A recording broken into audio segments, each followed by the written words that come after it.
On behalf of Room to Read team, I welcome one and all who have joined this virtual event on gender equality from classroom to boardroom. Wishing you all a very good morning. And for our international participants, a very good evening to you. Before we start the event, I'd like to quickly share a few housekeeping rules for everyone. The audio and video options are disabled by default. This is to ensure that there are no disruptions during the webinar. We strongly encourage you to engage with the panelists during the Q&A session, and you can use the chat option on Zoom for that. In case you have trouble with audio, we request you to please disconnect and rejoin. Also, we are hosting this session live on YouTube and Facebook via the Room to Read pages, in case you feel more comfortable joining there. Now that the housekeeping rules are aside, I'd like to start off with borrowed words from the former First Lady of US, Michelle Obama, who said, "No country can ever truly flourish if it stifles the potential of its women and deprives itself of the contribution of half of its citizens." The hour-long webinar today tries to bring experiences of women leaders on the table to chart out the pathway of creating inclusive workspaces for women and strengthening the gender parity in organizational leadership. To formally initiate the proceedings of this virtual event, I now invite our country director, Saurav Banerjee. Saurav has close to 25 years of experience in the elementary education sector, working for government, non-government, and donor organizations. As head of the organization, he has been instrumental in shaping the growth of Room to Read in India and scaling up of its programs in collaboration with the government. It is my pleasure to invite you, Saurav, for the inaugural address and laying the context for today's discussion. Saurav. Good morning, everyone. Welcome all to this webinar today to celebrate women leadership. And on the occasion of the International Day of Women, we welcome you all again to celebrate with us on this occasion. Uh, Women in leadership positions, as we all know, women have a significant role in bringing in special skills, special experiences, special perspectives when they are in leadership positions. It's generally believed that in leadership positions, women bring in a lot of empathy. They bring in more democratic approaches to decision making, and we all know that in boardrooms, women are supposed to uh, be bringing in a lot of different perspectives in decision making, in policy making, and generally tend to make policies and law decisions which are more people friendly. At the same time, we know that a lot of leadership skills are acquired over time. Though many might agree that certain leadership skills are very inherent and people are born with that, but we also know that over time people can acquire certain leadership skills either through their life experiences or through training. So obviously there's a role of training and capacity building to build up these leadership skills. Room to Read, as many of you know, work in the area of girls' education has been one of our primary areas that we work in. And in our girls' education program, we have focus on life skills. And life skills, we look at life skills as key skills that children need, girls need, to resist the barriers to education and to negotiate key decisions in life. And leadership skills, no brainer, is one of the key life skills that we train girls on. So today on this occasion, I think we will take this opportunity to talk to a few women leaders who have charted their own path and have reached highest levels in the organization. and would like to learn from them what their journey has been and what role education has played in honing their leadership skills. So that is the brief context of today's webinar. And I know it's a 1 hour session, so time is very short and I won't go on for more. So on to Nidhi for the rest of the webinar. Thank you. Thank you, Saurav, for setting the context for the discussion. And now we move on to the keynote address of the day. Our guest speaker for the day is Roshni. Hailing from Tilda Block in Raipur, Chhattisgarh, Roshni, a grade 9 student, raised her voice against the institution of child marriage in her village. When Roshni got to know that her neighbor, a 15-year-old girl and a classmate of Roshni's younger sister, was to be married off, she decided to act. Roshni began by talking to her parents about this and got their support. Then she approached the village sarpanch and tried to put a stop to the wedding. Despite all that, she realized that the marriage preparations were in full swing. And this is when Roshni approached her social mobilizer, who suggested that she report the incident on Childline, which is a toll-free child helpline number, and ask the police to intervene. Thanks to Roshni's efforts, her neighbor's marriage was called off, and she can once again now pursue her studies. Roshni please आइए। आप सभी को मेरा नमस्कार। मैं रोशनी हूँ, कक्षा 9वीं की छात्र हूँ। बालिका शिक्षा कार्यक्रम से 2017 से जुड़ी हुई हूँ। बालिका शिक्षा कार्यक्रम में जुड़ने के बाद मैंने लक्ष्य बनाना सीखा। मेरा लक्ष्य है पुलिस बनना। मैं अपने लक्ष्य को पाने के लिए पूरी मेहनत करूंगी। हाँ, मुझे पता है अपने लक्ष्य को पाने के लिए इसमें बहुत सारी समस्याएं आएंगी, पर लेकिन उस समस्याओं को पूरा सुलझाने के लिए मैं अपने समाज में जो धारणाएं हैं उनको दूर करूंगी। और सुनने और देखने को आता है कि पुलिस सिर्फ लड़के बनते हैं क्योंकि वो जोखिमों भरा काम करते हैं, पर इस सोच को मैं बदलकर अपने आप को ही आप सभी के सामने एक उदाहरण के रूप में प्रस्तुत करूंगी। और यह मौका मुझे लॉकडाउन के दौरान, जब मेरे गांव में 18 वर्ष से पहले एक लड़की की शादी हो रही थी, तो मैंने जीवन कौशल का उपयोग कर अपने मम्मी पापा से पहले बात की, फिर अपने गांव के सरपंच से बात की इस बारे में। तो मैंने अपने लर्निंग विजिट के द्वारा टीआई सर से जाना था कि ऐसा कुछ होता है तो 112 पर कॉल करें। तो मैंने 112 पर कॉल किया, फिर सर लोग आके उन शादी को रुकाए। इनमें सिर्फ उन लड़कियों की शादी नहीं रुकी, बल्कि आने वाले सालों में भी ऐसे शादी नहीं होंगे। इनसे मेरा आत्मविश्वास और साहस बढ़ा है। और मैं जीवन कौशल में सीखी हूँ, जैसे लड़की और लड़के के परम भूमिकाओं में परंपरागत सोच एवं धारणाएं को जैसे बंद करना है, क्योंकि एक लड़का और लड़की समान है। जैसे जो लड़का कर सकता है वो लड़की भी कर सकती है, जो लड़की कर सकती है वो लड़का भी कर सकते हैं। जैसे मैं अपनी घर की शुरुआत से बताती हूँ, जैसे मेरे भाई मेरे घर में हाथ बटाता है काम पर, और हम लोग बाहर के काम पर भी हाथ बटाते हैं। थैंक यू, धन्यवाद। थैंक यू रोशनी, आप सच में हम सबके लिए एक मिसाल हैं। There are many Roshnis in India who are writing their own success stories. But yet, at the same time, many women today are being deprived of equal opportunities because of their gender.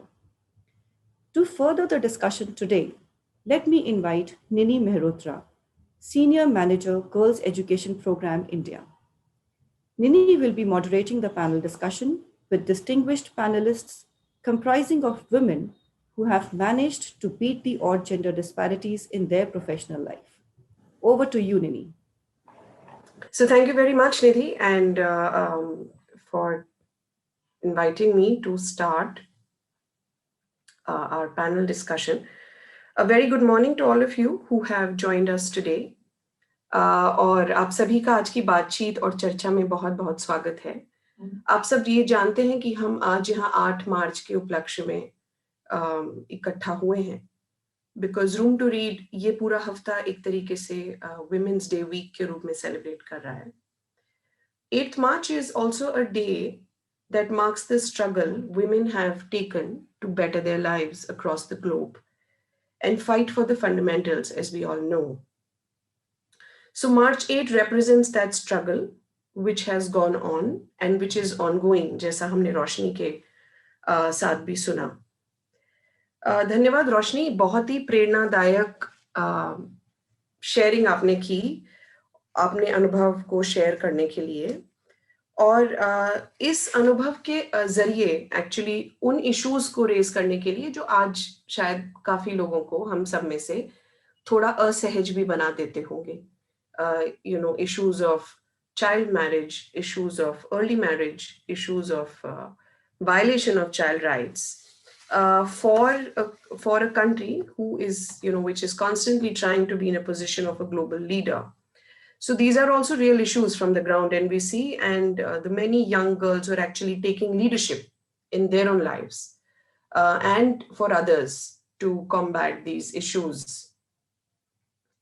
These issues were relevant actually a century back, and they are still relevant a century later. Shapes have changed, forms have changed, but we see how relevant it is even today to talk about these issues. And before we get to our panelists, I would like to, like all of you, to recognize that what we are contributing to today are discourses around wider issues of gender disparity, plus a constant need to challenge the present, challenge the status quo we are a part of. We also need to remember that there are several things, as far as women's rights are concerned, which may look very natural to us today, but that they have been fought for by several women across centuries for several years. So जिन चीज़ों को शायद आज हम taken for granted लेते हैं, वो basic rights भी एक बहुत ही लंबी बैटल के बाद रियलाइज हो पाए हैं. Whether we are talking about, a 1983 New Zealand, where the women got the right to vote after a lot of campaigning. Whether we are talking about the USA of 1920, where again women had to struggle a lot to get their right to vote. Whether we are talking about the women's right to inherit property, or we are talking about the transgenders community right to vote, or we are talking about the woman's right to drive on the road. So you see, all of these have been made possible through a long history of struggle, through a lot of rights that have had to be asserted because they weren't real at several points in time. So there is a constant need to engage, with the question of gender equality, reflect on our situation. And that is what we hope to fuel with this platform today. And I'm very, very happy to have a power-packed panel. And without much further ado, I'm going to enter into our panel discussion. So I'm going to be inviting our guests one by one, and I will also be introducing them subsequently. So we have structured the discussion, in the form of certain questions that we would like to put out to our panelists in probably 2 rounds, where our panelists will have time to respond. So to begin with, I would like to welcome Ms. Minati Bahri, founder and managing trustee of Shikshantar School.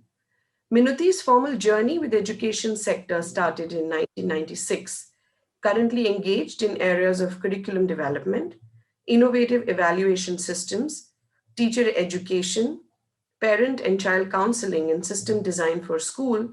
Minati has established a viable learning culture that is progressive and is guided by an inner faith in the learner. In July 2019, on the occasion of 25th Women Economic Forum, Minati was awarded for her work in the category of Exceptional Women of Excellence. In 2018, she was felicitated with the World 121st Century Education Award. She's also been the proud recipient of the Kalpana Chawla Excellence Award for Innovation in Education. Welcome, Minati. As we embark on our panel, it would be great if you could talk about your own journey of charting out this path for yourself, and also talk about what aspirations you carry with you as a woman leader, where I'm sure several young women look up to you as a model. Minati. Thank you so much. Thank you, Nini. Namaskar to all the participants and the viewers. Thank you for the introduction, Nini. And yes, I think you're right. A lot of people look up to a lot of us. And for that, there is a huge responsibility on our shoulders. Personally, I feel in areas where I have myself been at leadership positions, I have not faced any discrimination. But to be very honest, let me share with you very honestly. At 32, by inheritance, I found myself on the board of a multinational public limited company. And trust me when I say that I faced discrimination, gender discrimination to the extreme. And that made me learn really on the ground what it is like when you face it.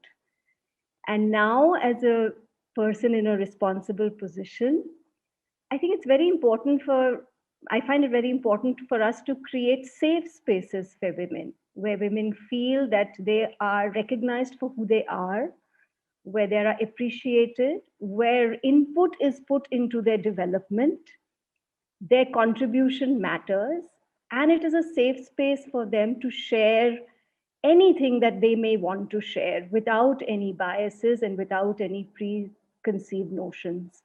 And I would say that's not true just about women. We also try and create a safe space in Shikshantar, even for men, because men also face a lot of discrimination and preconceived notions about masculinity. So we try and we are making attempts in that direction. Thank you. Thank you, Minati, for sharing a brief from your own personal journey. What I'm now going to do is I'm now going to introduce our second panelist, Ms. Sangeetha Kumar. Sangeetha is the global delivery leader for global banking and markets operations within Global Business Services. She is responsible for leading and managing operations for many of the bank's largest customers.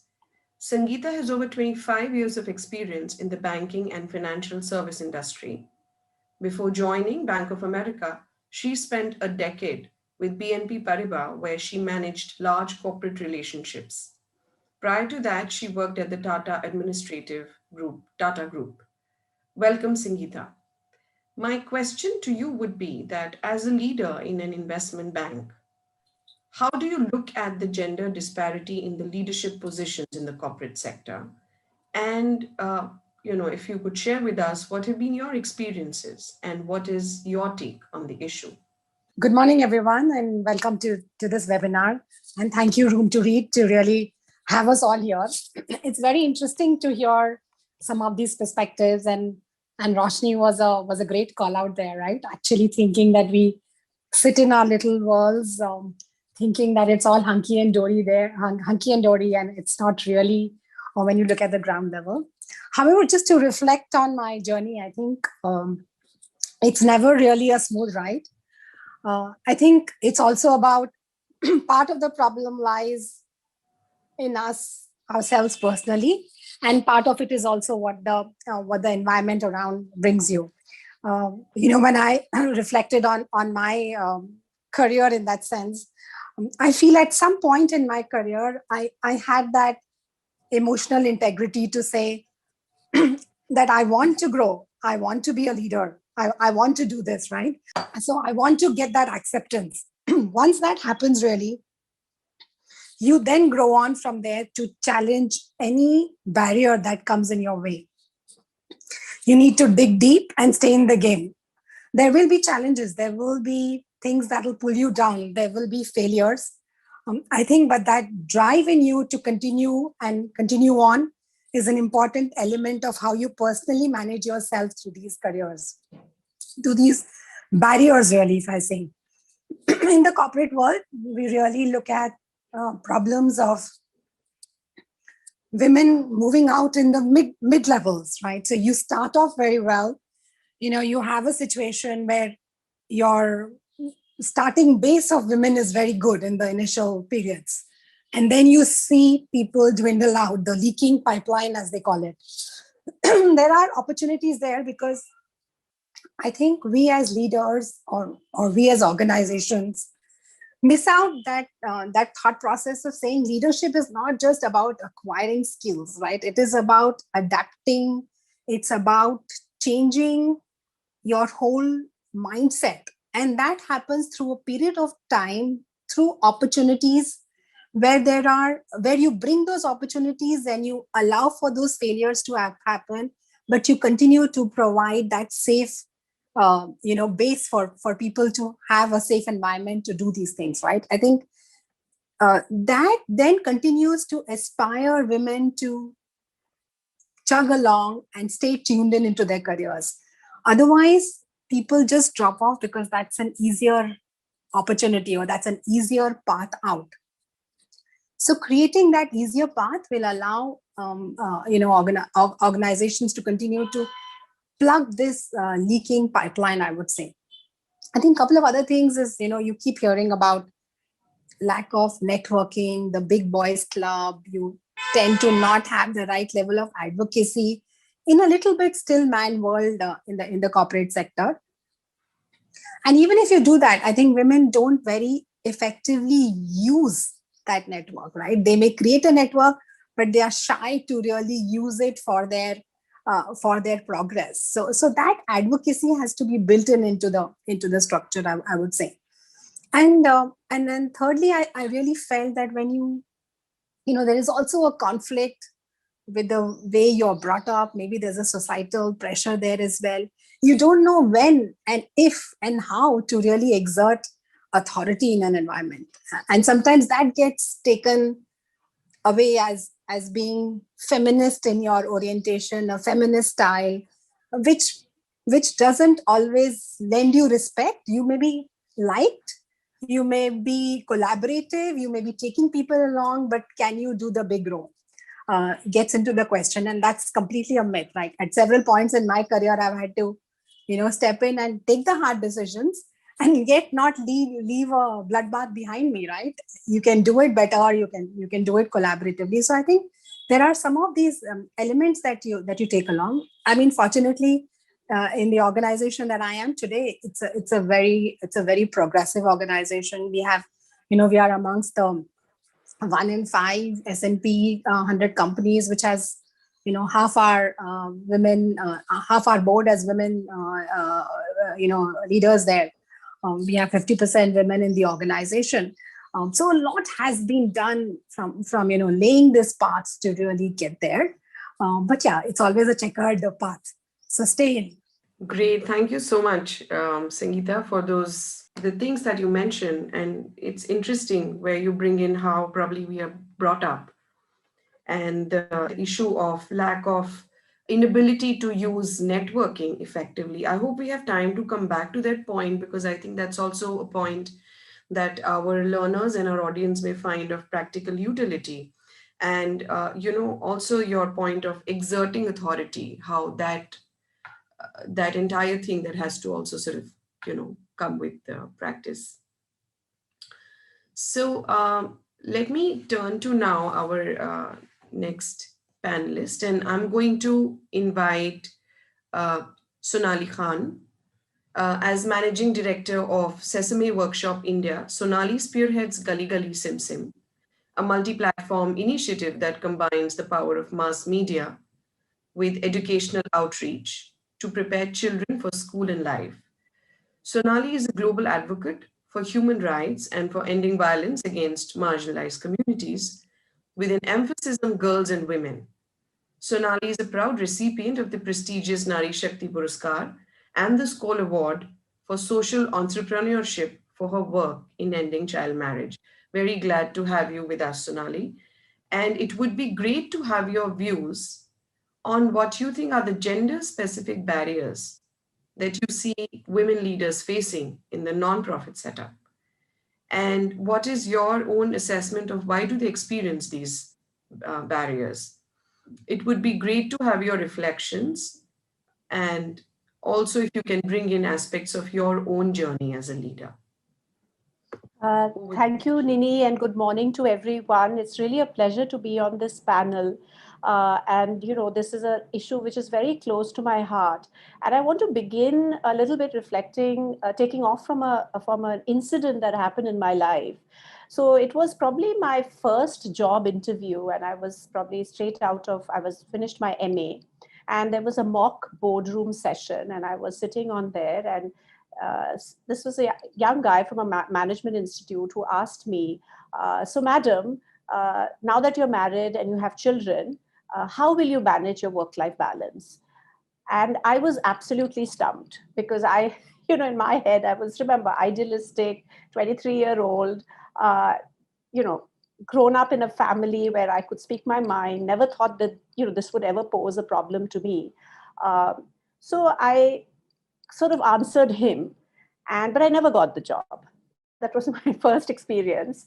But it set me thinking that, you know, would you ask this question of a guy that, hello, Mr. X, you know, after you get married and have children, how are you going to manage your work-life balance? What are those compromises will you make? Will you be able to work late? We never start asking those. So this was where my journey started. And subsequently, of course, life you know, took over, and I worked for women's rights organization, you know, assumed roles of leadership. So, you know, it's been, and I was a journalist before this, which was again a very interesting journey because we knew when we were leaving home, but we never knew when we were coming. I was a TV journalist. It was a tough life, you know, and it was for both men and women. But so it's been sort of an experience of work life. And then, of course, assuming roles of leadership. Leadership, as I would say, is a journey of self-awareness. What we say, आत्मबोध, जहाँ आपको लगता है कि आप एक leadership role में हैं, जहाँ आप नेतृत्व करते हैं, जहाँ आप risk लेते हैं, आप decision लेते हैं. It's also an expression of ambition. It's an expression of giving direction. एक तरह से आप receive करते हैं direction, एक तरह से आप direction देते हैं. It's a journey of all of that. And you're rightly saying there are challenges in that journey. One is, as I say, your personal journey, and I think the speakers before me have alluded to that. हमने उस पे बहुत बोला है कि एक खुद का जो आत्मविश्वास है, आपका अपना आत्मबोध है, उसको किस तरह से आप उस पे निर्भर करोगे, उसको आप उभारोगे और उस पे आप आगे चलोगे. तो एक तो वो है. पर दूसरा है कि जब आप ये लीडरशिप रोल में आते हैं, कोई से भी, you may not be the head of an organization, but you are still taking a leadership role, then what is the biggest challenge that you face? One of the things that I really feel is, I know Saurav said that women display some really what we call characteristics of being democratic, empathetic, and so on and so forth. And I completely agree with that. But that sometimes works as a disadvantage as well. Because when we want to take risks, when we want to carve out a new direction, we receive a lot of pushback. So I would like to say that as we define women's leadership, I would love to have all of those adjectives, जिसने आपने सब बोला, which qualify a facilitative leadership, a leadership that has empathy. But I want to define a women's leadership that is competitive, that is ambitious, that can take risks, that can carve out a new path and journey. In that is where I think we need to have a holistic understanding of women's leadership. Back to you, Nini. Thank you, Sonali. Thank you for sort of making that conception of women leadership more wholesome, more rounded, and, you know, getting sort of other adjectives also on the table. Thank you for that. And I'm now going to move on to our next esteemed panelist, and I'm going to invite Vandana Ramchandani. Vandana Ramchandani is head of corporate philanthropy for Bloomberg in Asia Pacific. Vandana oversees corporate philanthropy across the region, focusing on addressing unmet needs in the communities, leveraging Bloomberg's unique insights in data, news, and innovation to ultimately improve lives. With more than 20 years of experience in the financial service industry, Vandana has held leadership roles across various departments in Bloomberg.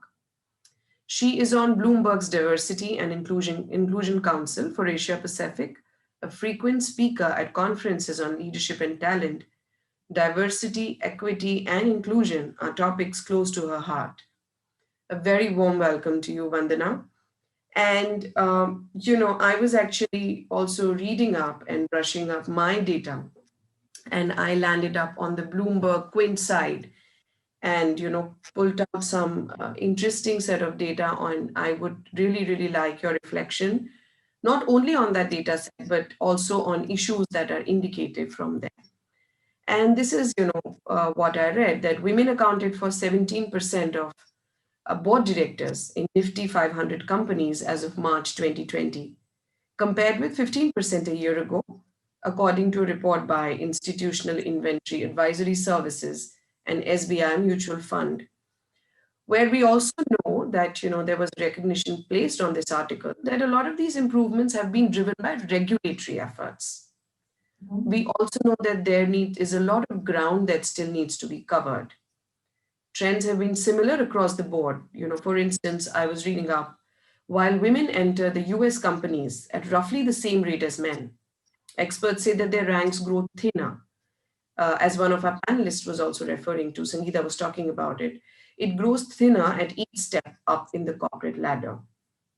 We would be keen to know what, in your view and experience, are the issues here. What are we looking at? Over to you, Vandana. Thank you. And namaste, and I'm so excited. Can I first say how excited I am to be here today? Because the India, I grew up in, I don't remember seeing such platforms. So thank you for Room to Read. I think this itself is progressive. The fact that you've reached out to corporates and governments and partners and, put together this platform. I think a lot more of this kind of stuff, of conversations need to happen to create awareness, as a lot of the speakers before me have said. So I'll take a couple of minutes just to share my journey. I was born and brought up in India. I moved to South Korea and then Indonesia as a trading expat wife. So very, very hard to find a job. आपको पता ही होगा, Asia में, but particular India में, as a woman's role is primarily expected to be that of a homemaker, so especially if your husband is doing well, right? Like can take care of you. फिर ज़रूरत क्या है कुछ और करने की, मतलब चलते बनो. But I was very committed to growing my career, and even after having a family, taking on additional responsibility, relocating. I'm based in Singapore now. I just think that as speakers before me and have spoken, and I think Nini, you as well mentioned, right, that some of these barriers are really societal expectations and the stereotypes that we live with, right? So I think बहुत कुछ अपने पे भी निर्भर है. We have to make smart choices, जैसे रोशनी ने बनाई. We have to speak up and surround ourselves with people who are supportive and progressive and inspiring, right? And then you have to prioritize and create a balance that works for you. And abhi kisi ne bola, right, that half of the issue is apne, it's in your head. So breaking the glass ceiling within yourself, right, as a woman. And then I think if I reflect on my own journey, there is definitely self-doubt. I think the imposter syndrome is real. I remember when I took on the role of the APAC Global Data Manager, which was to lead over 250 employees across 14 locations, or I stepped out to be the chair of the Singapore Office Committee. And they were the first time that a woman was going to be doing those roles, right? I don't know why it's a big deal, honestly. I don't know why we objectify and put people in boxes, but that's where we are in this journey. So I think I was quite nervous about the step up. But there's a lot of support. So I think women just need to believe in themselves a little bit more and find mentors. And Sangeetha, I think, talked about the networks, right? I think we struggle, at least I struggled with networks. As being a woman from India, jisne kabhi dekha nahi ki you go and have a drink after work, or you go and have a coffee during work. Matlab kaam karo, ghar jao, you've got kids, you've got, in-laws, expectations. So how do you navigate that and find time for yourself and actually build that network? Because wo network bahut zaruri hai. Wo network of strong women and men right? To get that diverse perspective and not just be an empathetic leader, but be a competitive leader. I love that, by the way. And not kind of working with gender biases, right? But just being yourself and being authentic. I am a woman. I'm a mother. I think that's my proudest role today. But I'm also a leader, and I will give it my best to make sure that I'm the best leader out there, right? So, wo network banane ke liye, you have to prioritize yourself, and I think that takes a little bit of deliberation and your own balancing. Then you made a really interesting, you shared a very interesting stat, right, around how the Nifty numbers are increasing, and we've gone from 15% to 17%. I actually think that we have to create accountability so that companies and boards are held accountable. I know you said regulators, right? But I think that we need regulators at this stage, right? I hope that we won't in the times to come. But I think where India is on this journey, we need the exchanges, the regulators, the shareholders, and also the investors, right? That to kind of come to the table and say this is a non-negotiable goal, right? Of moving towards gender inclusion, if not parity, at the most senior levels, right? Like, and we talked about the squeaky or the leaky funnel. I think Sangeetha mentioned it. There's got to be more programs, because hota kya hai ki at the time where a woman is rising, right, in her career, it's often the 30s. Usi waqt there's a lot of pressure to have a family, to get married. And so there's often a conflict. So we have to create safe spaces where women can take risks, and create programs. I mean, honestly, I don't think we're at a stage where we don't need structured approaches. Abhi, we are not at a stage where it's okay ki, like I think somebody said at the beginning, where she was asked, like, now that you've had a child, right, how will you carry on? I mean, we still get those questions. So I think the structured programs, creating spaces where women feel empowered to share and take risks, and also creating that accountability through public disclosure, because I think there is nobody like the investors who can hold public companies more accountable. I mean, I want to say, I mean, you said at Bloomberg Quinn. So we have, I mean, that reminded me, actually, we have the Bloomberg Gender Equality Index, which is comprised of companies that meet that minimum threshold of disclosure and best practices. And it includes, talent pipeline, board inclusion. And we have a lot of great companies in India like Tech Mahindra, Infosys, I think Dr. Reddy's, who are a part of this. Right, we have over 300 global companies. So there are Indian companies. Why are there so few? So I'll leave you with that. Thank you very, very much for those igniting words. And I think very, how the whole thing of how do you also move from an enabling space to an empowering space is also that, as I assimilate from all of you all saying, this also needs to be a commitment to it, and to see what is the different kinds of role maybe regulatory bodies, or like you said, investors can also play in.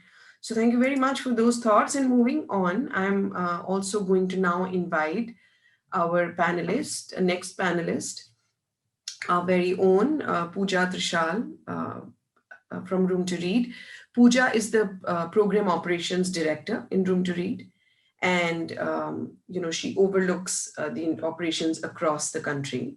Pooja brings over 20 years of professional experience on issues of education, livelihood, health, and women empowerment. Very, very warm welcome to you, Pooja, and thank you for joining us today. It's great to have you on board. And going forward in our conversations, Pooja, we would like to know from you, about your own experience and your own journey of coming into leadership roles. When you reflect back, what would you identify were your key barriers and those enablers that helped you cross them? Pooja. Thank you, Nini. And indeed, great hearing all the women leaders, some very pertinent and important points made by everybody. And huge shout out for Roshni for the kind of courage that Roshni has shown completely. Just to sort of, talk about my own journey to begin with, Nini. I haven't often spoken about my own personal journey, but maybe, because we have got some girls out there, and just from that perspective, sharing a bit about it. I lost my father when I was 16 years old. And I think what really complicated it was the fact we were a household of 5 women, my mother, and we were 4 sisters, and I was the eldest in the family at that point of time. Now, the various barriers one is trying to break in that entire journey, if I try to look at them, the first one was, the whole struggle of, get married now kind of a thing at the age of 16. And I think my mother really stood very strong because she herself had got married at 15 to say, no, I would want her to complete education. Thankfully, I sort of took on to the journey of completing my education while I was parallelly also working because, we had a family to take care of. And I started as a teacher for a while. I think the first, being the first girl in my family who started working wasn't easy at that point of time. So I think that was the first barrier I tried to cross. And then I think, the entire life story has been a journey of multiple barriers that one was trying to address at different points or different phases of life. And one more, because I'm also being mindful of the time, one more thing I would want to talk about here is, then I wanted to make transition from being in teaching profession to get into the social development world. Now, we all know that, in this sector, there's a bit of travel that is involved, and my mother and my relatives were just not ready to let it happen. I think it took about 2 years of convincing and finally, explaining to them it's a safe space that I was able to make that plunge and get into this sector. And I think that was a turning point in many ways again, because, hadn't I really been able to convince my family that it's safe to travel, I wouldn't really have been here. But, cutting the whole story short, if you ask me from a leadership perspective, how do I look at this whole journey of mine? I think, education was an enabler for me. It was a game changer. So I always say that education is a big game changer. And education holds the power to, sort of address the issues of gender inequality, economic inequality, and, create the larger, better world, if I may say that. I think education has also, when I look at my entire journey from, my first job, when I would have moved into, in a very timid, fearful state, not too sure what I'm expecting out there, to today, I think it has been a journey of, freedom, a journey of empowerment. And I think from a leadership perspective, I would actually, want to talk about this whole aspect of, being you, which is important. And many of the panelists did talk about it, accepting the way we are, being ourselves and, being fearless and being empowering and being mentoring in our respective roles. Thank you.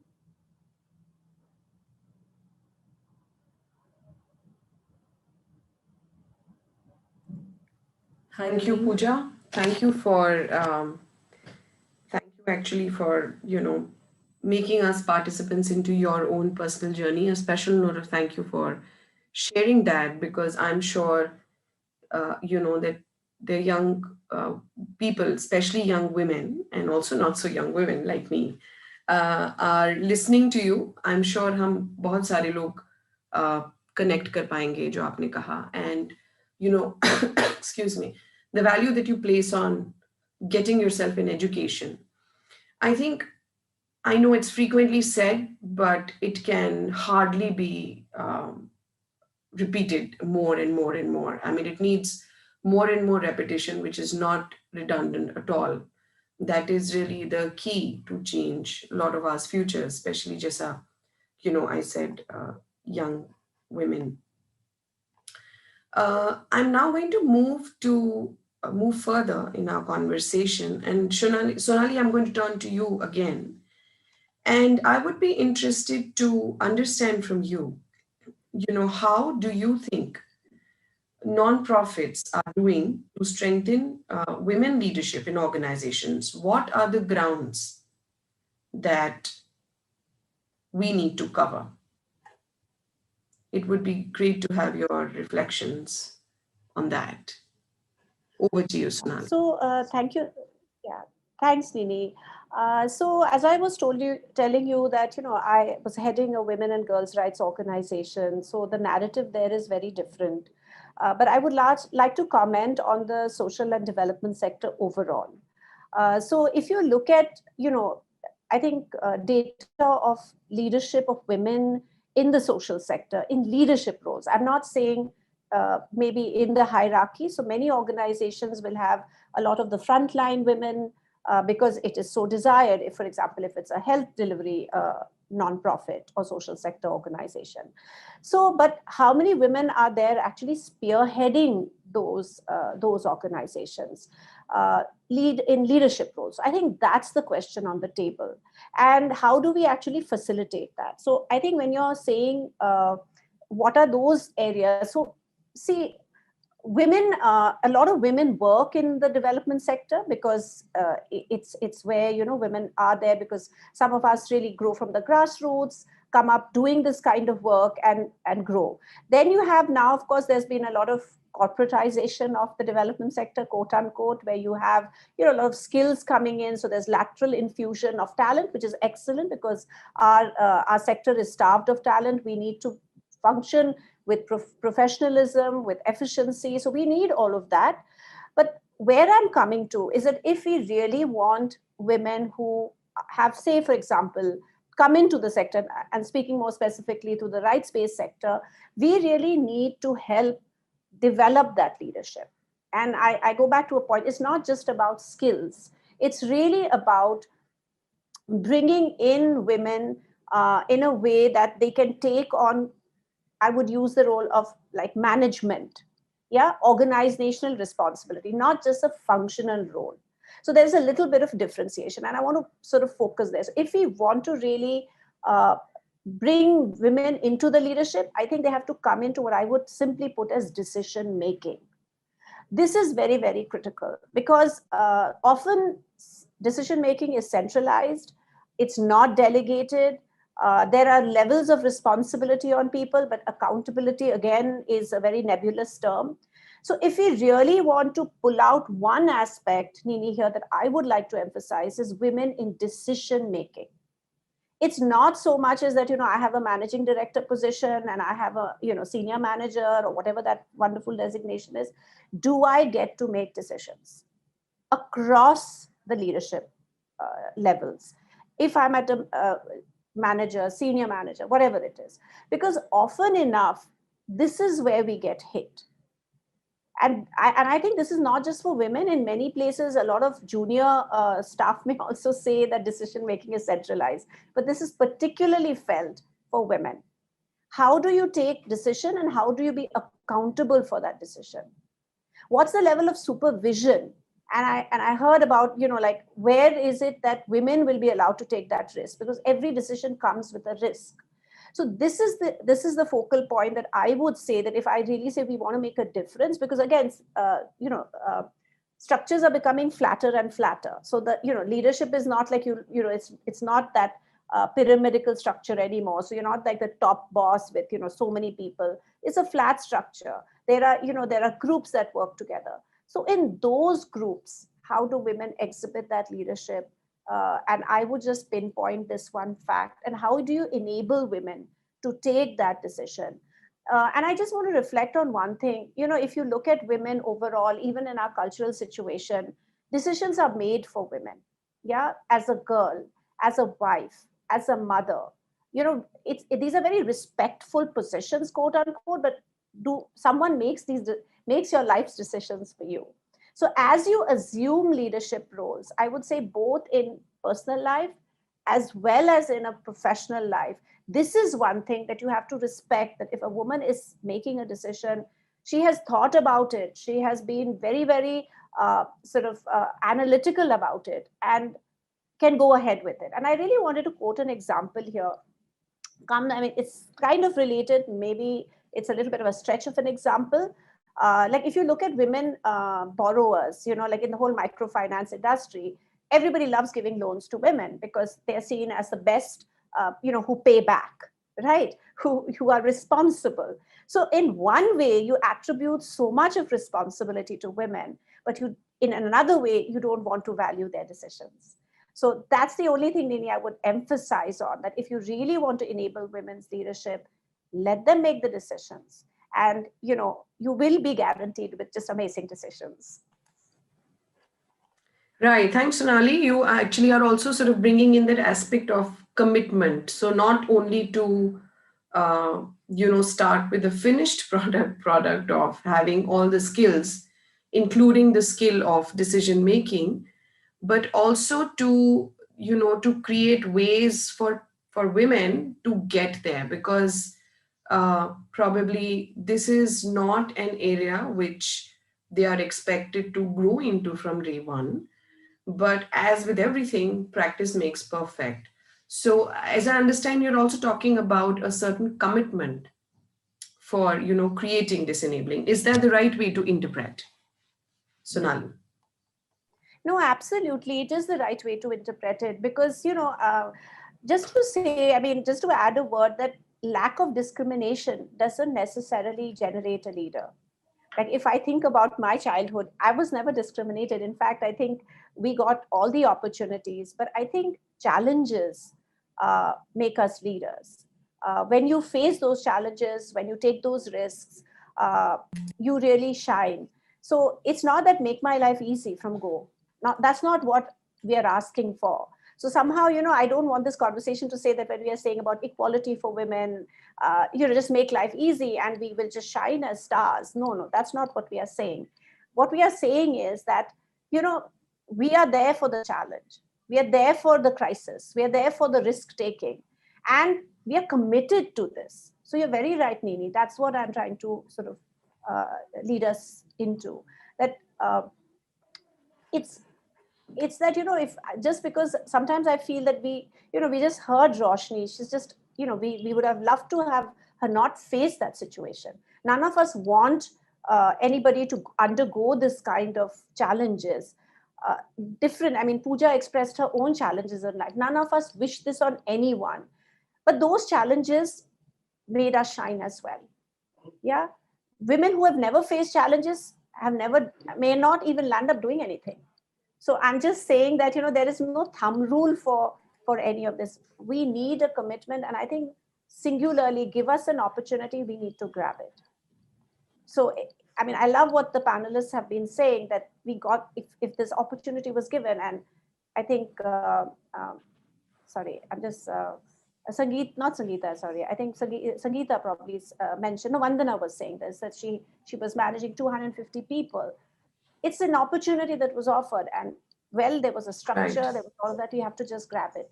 So yeah, to your point, I think a lot of it is the opportunity, but in many cases when it comes to women, it is our own motivation. Thank you, Sonali. Yes, the importance of, I think, importance of not only an enabling environment, but also opportunities to actually grab that possibility of making a decision and then keep making decisions and getting better at it. I'm now going to move to you, Sangeetha, and I will be, very interested to also hear from you. What, in your view, are the kinds of initiatives that can assist more women to reach to their potential in an office setting?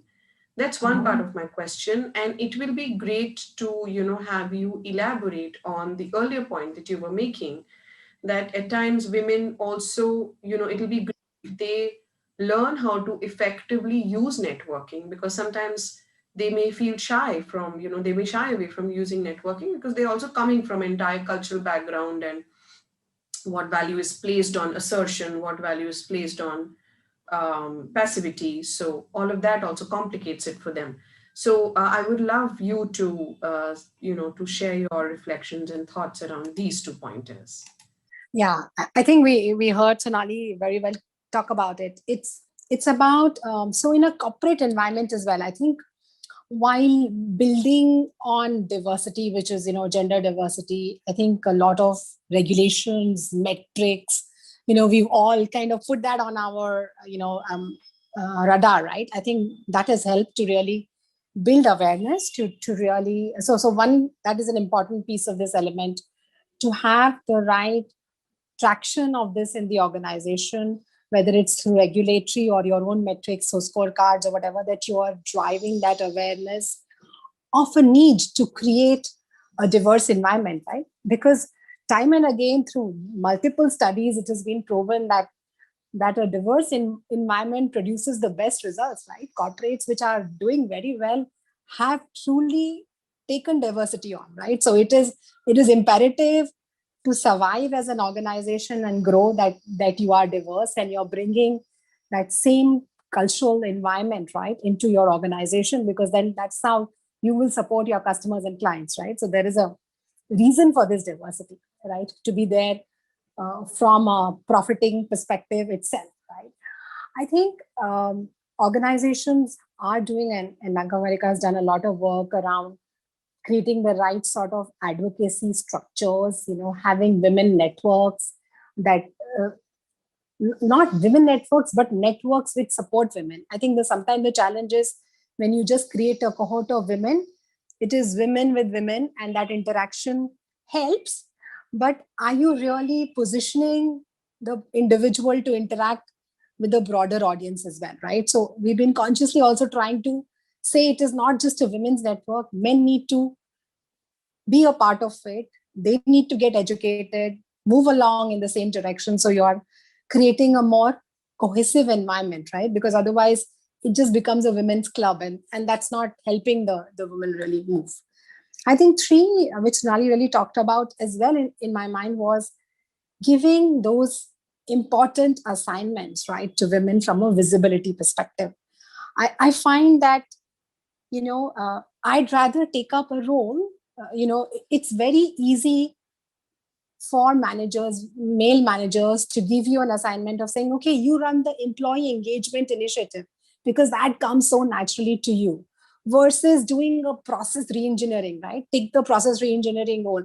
And you will find that naturally the gravitation for women gets to be there because it's a natural skill set. But breaking those, right? Like today, I lead a team of 4,000 people. If I don't stand up and become visible in that environment, there's no way I will get a role which will allow me to lead risk and, manage such large operations, right? So that shift of moving to more forceful roles, which take you to the C-suite or take you to the core roles in the C-suite is an important thing. And as you take people through that, continuing to provide that support structure to fail as well, right? Because from those failures come a lot of learnings, and organizations have to be acceptable to taking those on board as well, right? As learning opportunities, and individuals as well. So I think that's another thing which I think has worked well.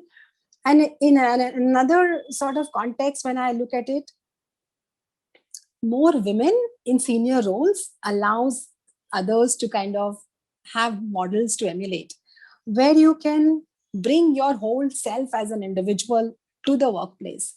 I've seen in Bank of America, some senior leaders in good large settings would be okay to say, hey, I didn't have a good hair day today, right? We would have not thought of having this like a 5-10 years ago, right? Or 5 years ago. That just empowers the rest of the women to feel comfortable and feel that they can bring their whole self to work. It's no longer about work-life balance. It's about work-life integration, right?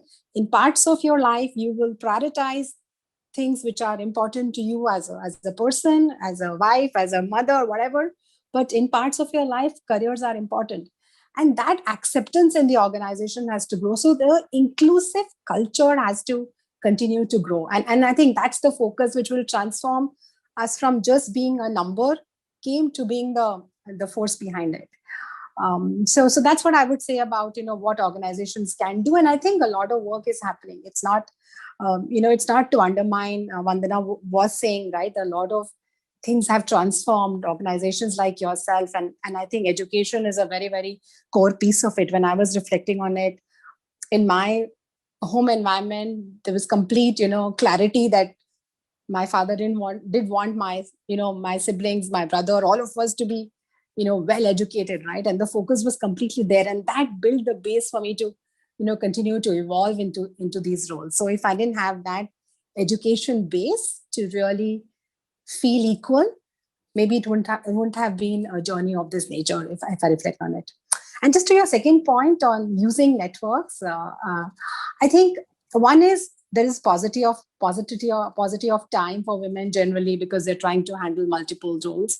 So one is to use every interaction thoughtfully, right? So every meeting, if you make a larger impact, you are going to leave lesser time need in the future to create that network. Two is when you are, your own confidence is what allows you to really use your networks well. So I would say you should create a group of core sponsors around you who understand you, who are able to then advocate for you, and who better than more women around you. So let's cheer for each other. I think that's an important piece. When women do well, it's important that we have a cheer group of women who are rooting for them and talking about them along the way to really create that pace. But it is something that you have to push yourself along in the journey. There's no golden kind of mantra for it, if I can say that. Yeah. So that would be my comments on this. And like I said, right, it's a big resource pool that countries are missing out. I know, they keep saying China is not the emerging market, right? It's the women which is the emerging market, really, that has to be looked at. That's also like a perspective that inspires a lot of people to even walk towards the commitment that we were talking about, where there are studies which say that if women come on board, then your GDP multiplies so many times. Or if all the women across the globe are to be a part of gainful employment, then this is what the positive impact of the GDP on the GDP is going to be. So I guess whether you're in this school or that school, the idea is to understand that the ambit has to be widened. But maybe we can also, so I just also want to touch upon, during this conversation that we're having about leadership, and I'm going to move to different levels of leadership I'm going to invite Vandana for that, but just, before a reflection also, so we are also taking some reflections from the audiences that are seeing us and, trying to participate with us. So I'll also try and integrate those questions as I put certain questions out to all of you panelists. So one of the reflections that's also coming on from our audience is that, we also see the female labor force participation in gainful employment dipping down. And it's interesting because, if we see girls are faring better than boys in reading or in examination. There are more girls today in the colleges and institutions of higher learning, and we are seeing less women entering into the labor force. So that's another sort of statistics hovering around, trying to tell a story. So just wanted to bring that in, Vandana, as I pose another question to you, which one of the audience is also trying to get a response on. And I'll be happy if you would like to speak to both of this data as well of female labor force participation. But the question really is also about your views on strengthening leadership across levels within an organization. If there are any sort of must do's or mustn't do's in this process that you've identified. Over to you, Vandana. I think, you make a great point about the workforce piece and the labor market piece, because before COVID, so I want to put that caveat out there. I was looking at the stats, right? We were bringing a program around girls take finance to India, and more women in India were graduating on a year-on-year basis. The trajectory was like this, but the number of people joining the workforce was actually going down. So it was just, I mean, quite mind-boggling, honestly, that more women are being educated. I mean, I'm not saying that we are anywhere close to where we need to be, but the numbers are positive and they give you confidence, yet less are. So that really, brings us to the point of the ecosystem, right? And I think what Sonali said really, really resonated with me, because a couple of points taking from what both Sonali and Sangeetha have said, and to build upon that, right? I think it's the ecosystem. I think education is really, really important, right? Which is why the girls' education program like yours is so critical. We have to educate, because education levels the playing field. But then with that education is the whole ecosystem, right? And the support structure. So the awareness of society and having these kind of discussions, not only widening these discussions, having more conversations at the community level. So mothers feel empowered to support their daughters, but fathers, as Sangeetha said, right? Her father said there's going to be no difference, and he gave them that level playing field, which is where, and I feel very privileged because my father never put any boundaries. Wanted to do my master's, that's what I was going to do. There was no curtailment. There was a lot of ecosystem support. And then I think that goes, and because women want to play different roles, right? We were not giving up on being daughters-in-law and mothers and all. It's a much wider context of supporting women in the workforce. And I think that at the government level, at the community level, at the personal societal level is very important if we want to make that change. And the second thing, I think, which Sonali talked about, and I think she's absolutely right. When there are challenges, women actually shine. So the obstacles actually make us step up and, come out and do things differently, because we are naturally great at multitasking. I mean, we are born that way, right? We've had no choice.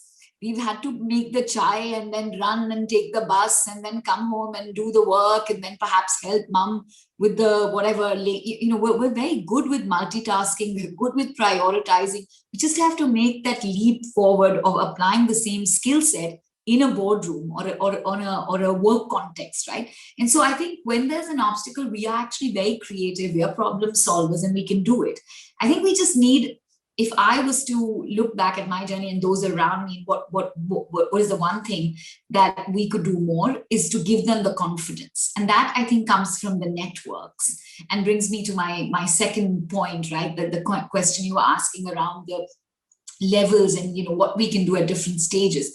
I think building confidence in women and letting them believe in themselves more, because I think sometimes women unfortunately underestimate, guesstimate, double think, will I be able to do this? How will I manage? And sometimes you just have to leap in. I mean, there's a lot of stats. I think Sheryl Sandberg has said it, right? That men will apply for a job if they have 60% of their skills, and women, even if they have 80%, will think twice, right, to go and put up their hand. So how do we help them, make that leap and give them that confidence? And I think in that perspective, I think it's the creating the environment.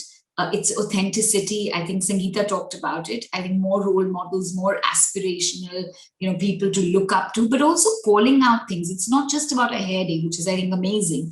But we used to have a lot of male leaders say, I'm going to go and watch that rugby game with my boys now, right, in the middle of the day, because that allows you the safety net to then be able to say, I need to go and do this and attend a PT or whatever you're trying to do to balance your life and prioritize, right? So being allowed to bring your whole authentic self, which is not only for women, I think it's for men. So I think gender neutrally, we need to create those inclusive environments. I think at the beginning of today's discussion, we were talking about how boys are struggling too in this new world where women are charging ahead, and coming at them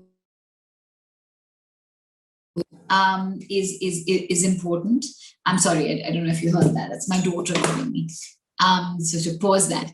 And the second thing is, I think we need to create programs not only at the boardroom, at the senior level, right? We need to create programs at entry points, so we don't have that leaky funnel.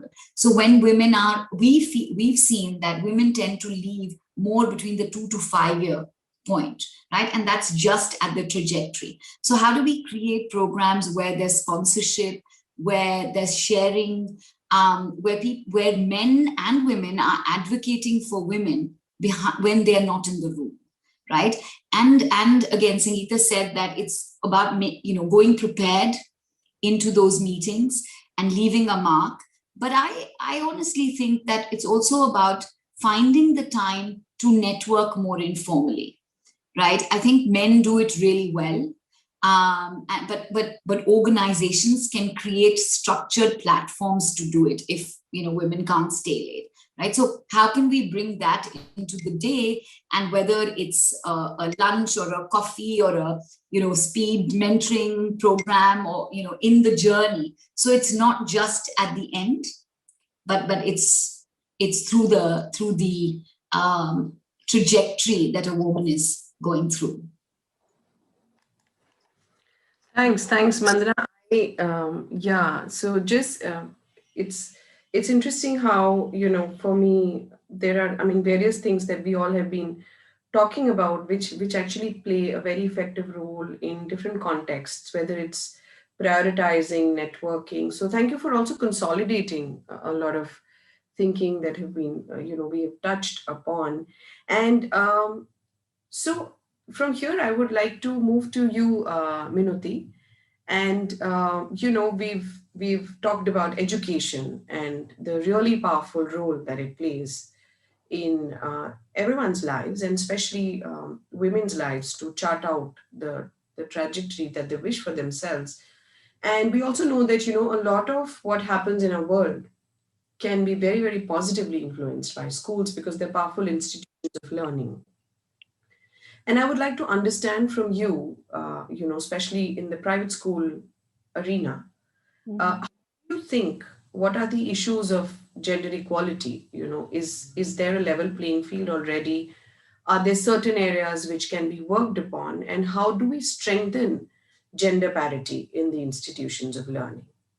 Over to you, Minati. Thank you, Nini. So, yes, I think this is a very important question when we start working with every child, even when they are, say, 3.5 years old. As we get the children, the first thing we look at is, top of our head is, where is this child coming from? What is the reality of this child? And it's very important to start at that very age, because they may be coming already with a lot of facing disparity, propagating disparity. They could be in either situation or in both situations. So firstly, we have to look at the reality of every child. Where are they coming from? Similarly with our teachers. You had actually just started saying that, when a child comes, then the first thought in the head is, what's the child's background and how are they a part of the inequality sort of process? And then we lost you. Exactly. Okay. Yeah. Recap what you said. Yeah, that's the first thing that we start with. What is the child's reality? So then know, where are we taking the child?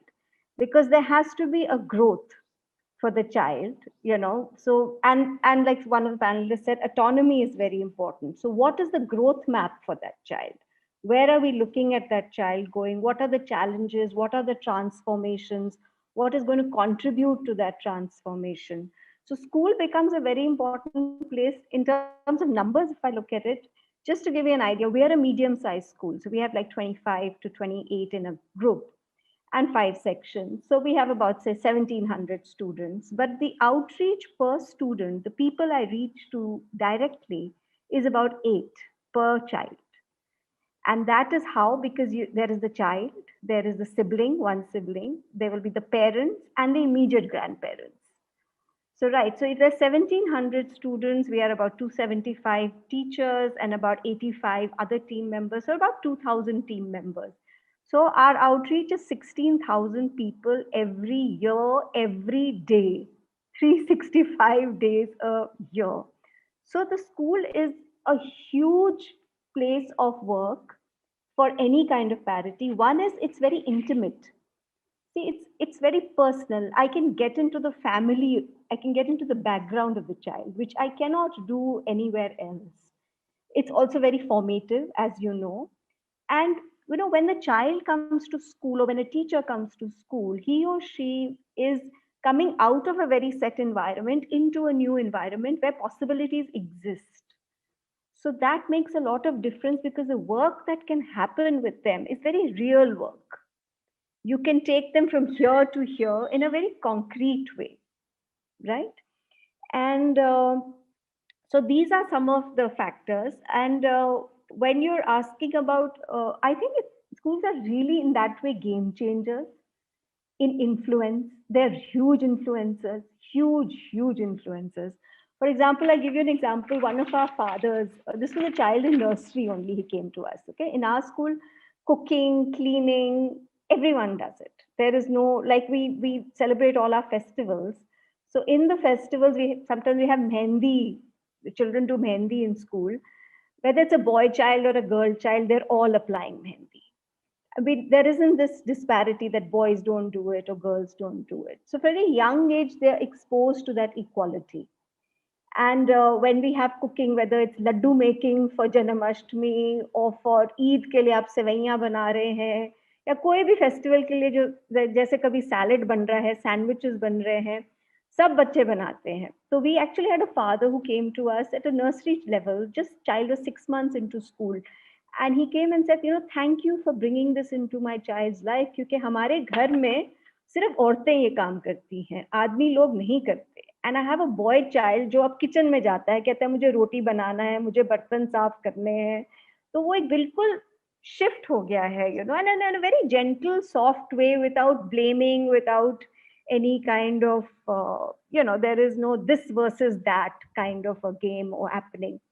So the outreach is immense, very intimate, like I said, very personal. So they can, and when children are brought up like this, by the time they become middle school children, they themselves become sensitive to gender equality and gender parity. And they themselves call it out if it does not exist. So they become that person by the time they reach middle school and senior school. They are, because we give them platforms. Schools can give you platforms, right? For all kinds of debates, because these are all structures. So how do you pick up a structure? How do you debate it? How do you analyze it? How do you apply it to your life? Because there's a lot of peer learning also which happens in school. A lot of peer learning, and you're learning from other people's realities. Like we were talking of, you find support groups. In school, those support groups come naturally because every child is coming from a different ecosystem. And the support groups come automatically over there. Like we are now working towards a project where we want to talk to our teachers of middle and senior school on same gender relationships. So, empowering teachers is very important. It's not, like somebody said, yes, we must challenge them. Of course, challenge is like a day-to-day input in a school. The children challenge you. You don't even need it to come from anyone else. The children challenges you with some very questions which can be very discomforting, but they can break ceilings. So teachers need to be developed, teachers need to be groomed, and exposure needs to be given to them. So like when we're going to be sitting and talking with teachers about same-sex relationships, we're going to first talk to them about what is their relationship with same-sex relationships. How do they look at it? What is their family scenario? To just give you an example, we take our teachers out on a school, on an adventure, really an adventure and meditation trip once a year. And will you believe it? About more than 50% teachers had never been on a holiday on their own. They had only been on a holiday with either a family member or a friend, and to take them out of their family scenario, just women, took us 2 years. Slowly the numbers grew, and it So they are then challenged in everything. The family is challenged, the husbands are challenged, the children are challenged that, your mother is going to go away for a week and be with herself. How are you going to handle it in their absence? So schools can become and are a huge medium of change, and they are really game changers in many ways. Over to you, Nini. Right. Thank you, Minati. And I think what you're saying about, how are the rest of the family members going to deal with the challenge, even in addition to that, I think what probably these excursions are also setting up as an example is the value of taking out time for one's own self, whatever Exactly. it is. So Exactly. that's a great way of preparing teachers, because as I hear you, I think that is a very important aspect, right, of preparing teachers as adults who can listen, challenge, and respond. True. So we look at self-care as a very big part of our education process. Self-care for the teachers, self-care for the children. And how do you identify your strengths, your needs, and how do you service them? And how do you also empower others? See, it's also very important to empower others. It's not just about me all the time. But how am Right. I empowering others? How are children empowering other children? How are teachers empowering other teachers? So you need to build that community and that mindset. Absolutely. Right.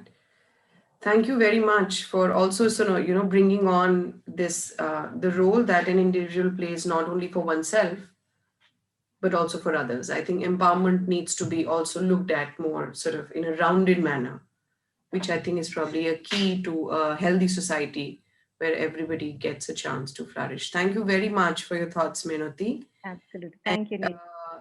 thank you very much. And I'm going to move to you, Pooja, for your thoughts, and also just trying to integrate some of the questions that our audience is also,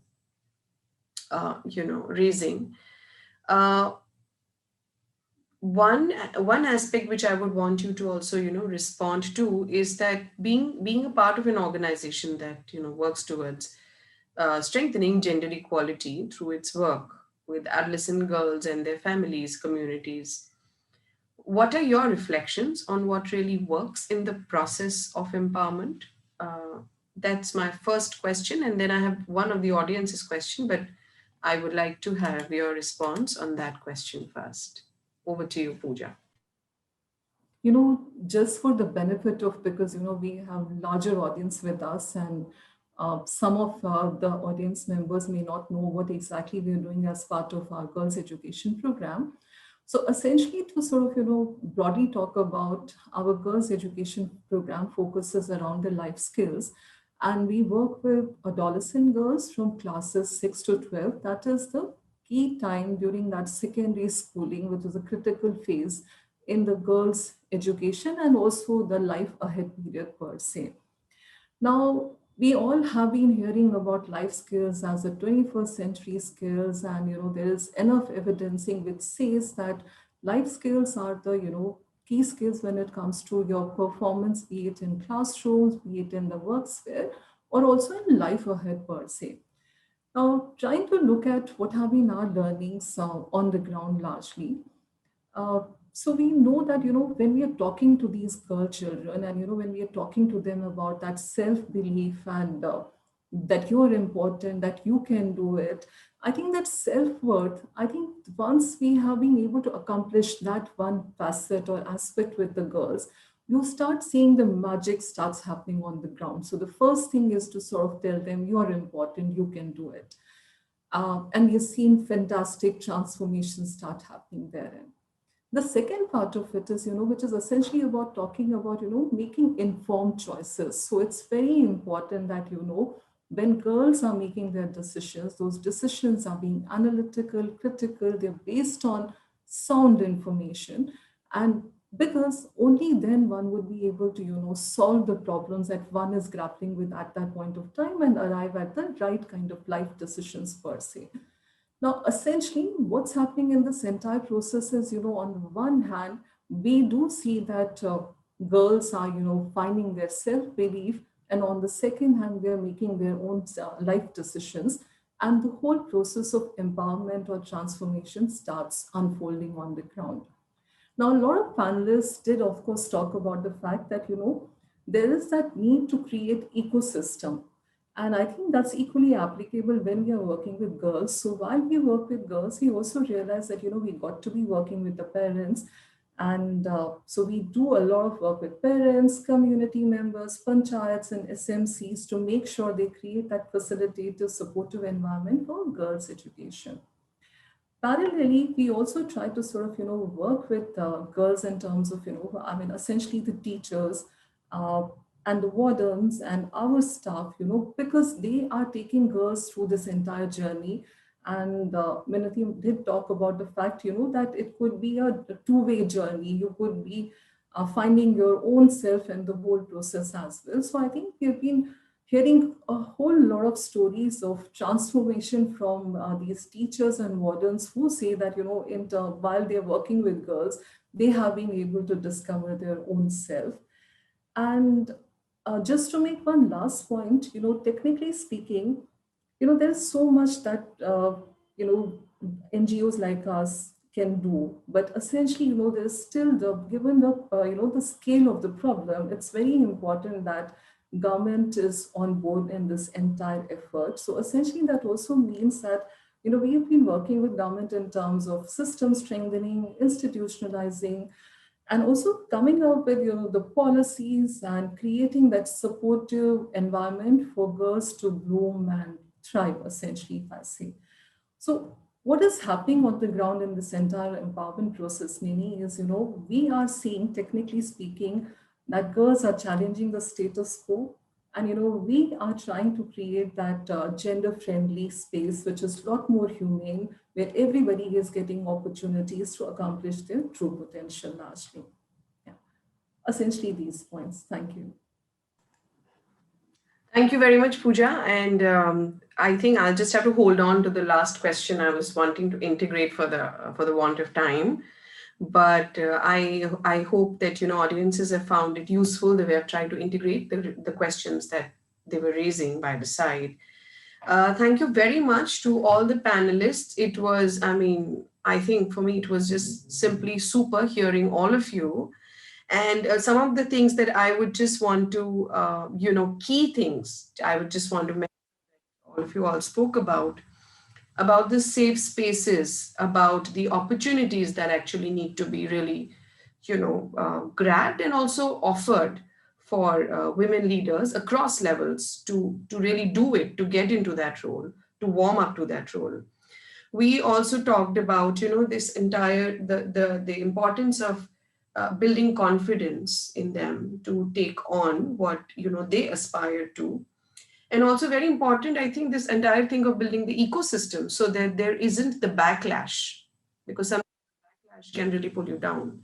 So the whole importance of, the ecosystem and the support network. And just to add to this, I think for my own self, I have really been able to look at this imagery of a superwoman with 10,000 hands trying to do everything. I personally am not somebody who celebrates that image because I think it's not humanly possible.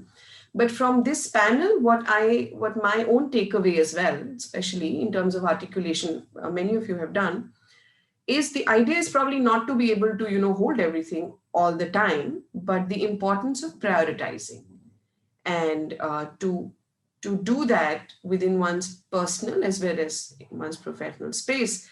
But thank you very much. And, it's been exciting. It's been really wonderful for me to engage with all of you. And on behalf of Room to Read, thank you very much for taking out the time. Over to you, Nidhi. Thank you, Nini. And a big thank you to all the panelists for this wonderfully engaging and an extremely meaningful discussion. I'd now like to request Purnima, Deputy Country Director, Room to Read India, to please come and deliver the vote of thanks. Thank you. Purnima. Thank you, everyone. I just think, Nini, you summarized it really, really well by really talking about, some of the key takeaways. I think they are all, the same key takeaways for us. And it was a very, very reflecting discussion, very powerful discussion, I would say, talking about exerting authority from being authentic and how one needs to just look for that challenge to be really proving that leadership role. And I would not really take a lot of time from each one of you. But, I really want to recite this poem that's written by one of our colleagues, Shubhangi, and on International Women Day.